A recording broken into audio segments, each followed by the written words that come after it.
ازيكم؟ يا رب تكونوا بخير. فيديو النهارده للشباب. لما تكون معجب بواحده او بتحب واحده، ما تفضلش قاعد تأجل تأجل تأجل ان انت تكلمها، ان انت ترتبط بيها، ان انت تلمح لها، ان انت تبعت حد يقول لها، ان انت تدخل معاها جد في موضوع، ان انت تعمل اي خطوة جدية. ما تفضلش تأجل، انت ما تضمنش بكرة في ايه. ممكن هي بكرة تتخطب لحد تاني وانت عايزها قوي مثلا. ممكن هي بيحصل عندها ظروف، الدنيا عندها تتلخبط مثلا. انت ساعتها تبقى عندك يعني ظروف. ممكن هي انت ظرف من هنا ظرف من هنا. انتوا ليه بتأجلوا؟ يعني ايه المغزى؟ ايه المغزى ان انتوا بتأجلوا الحاجة؟ بطلوا تأجلوا. يعني لو انت معجب بواحدة او بتحب واحدة، ما تكلمها، ما تقول لها انا ظروفي واحد اتنين تلاتة، انت راضية ولا مش راضية.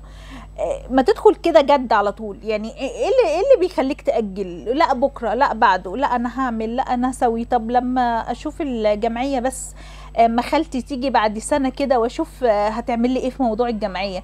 لما اشوف بس الاجهزه الكهربائيه هترسى على ايه بالظبط، عشان اسعارها عاليه جدا واسعارها بتعلى قوي. طيب لما اشوف بس مش عارف ايه، لما اشوف هيحصل ايه في البلد، لما اشوف هيعمل ايه في الدنيا، لما اشوف الدنيا راحت فين. ايه يا جماعه؟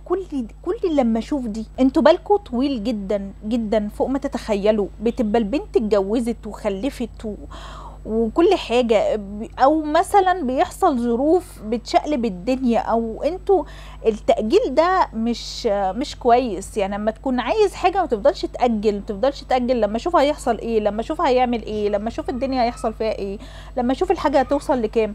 بلاش يا جماعه الكلام ده.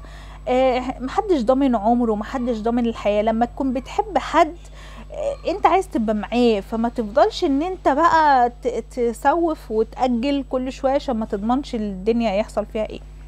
بس كده. لو شايفين الفيديو ده ممكن يفيد حد، اعملوا له شير واعملوا لي متابعة او اشتراك حسب ما بتشوفوني على اليوتيوب او الفيسبوك. وقولوا لي رأيكم في التعليقات برضو، كلامي صح ولا غلط، وحصل معاكم ولا لأ. واشوفكم فيديو جديد على خير ان شاء الله.